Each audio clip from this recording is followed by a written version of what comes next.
घरी राहायचं नाही।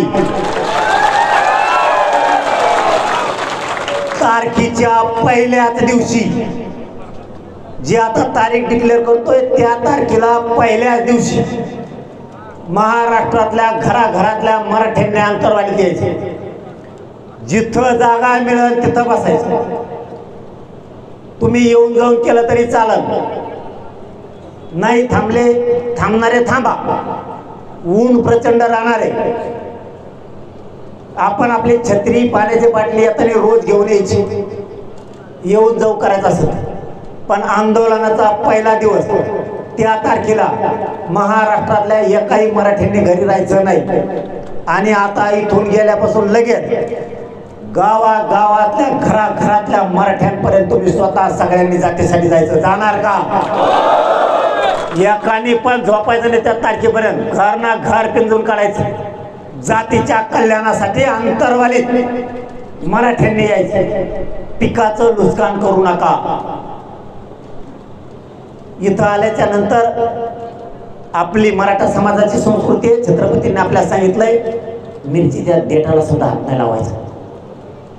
कोणाच्या मोसंब्या खाऊ नका। काहीच्या मोसंब्या नाही खाल्ल्या तरी खाल्ले म्हणतात काही। त्याला मोसंब्याच नव्हतं तर तो मला मोसंब्या खाल्ल्या त्याच्यात काँग्रेस उगालेलं काम राहत। लाभाड जाऊन असतील काही जाऊन दे, पण नका हात लावू। कोणाच्या मिरचीला उसाला कशाला हात लावू नका। जिथं मोकळी जागा असेल तिथं बसा। पण सुरुवात तुम्हाला तारीख सांगतोय।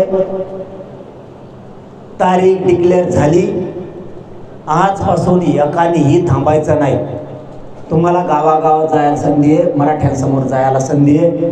मराठा बघतो कोणचा राजकारणी माणूस गावात बैठकीला आलाय, कोणचा समन्वयक आला, कोणचा मराठा सेवक आला, कोण राजकारणी आला, पदाधिकारी आला, कोण आला नाही हे मराठे बारकाईनं बघतो।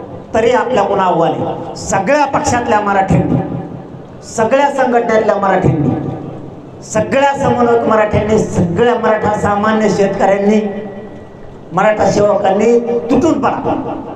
घर ना घर पिंजून करा। त्या तारखेला अंतरवालीला सगळ्या मराठ्यांनी यायचंच। इथं 50-50, 100-100 किलोमीटर उभा राहायला जागा नाही राहिली पाहिजे। इतक्या मराठ्यांनी वाऱ्यासारखाच मराठ्यांनी धावून यायचं। तारीख आंदोलनाची, आंदोलन होणार अंतरवालीत, शांततेत, राज्यात होणार शांततेत।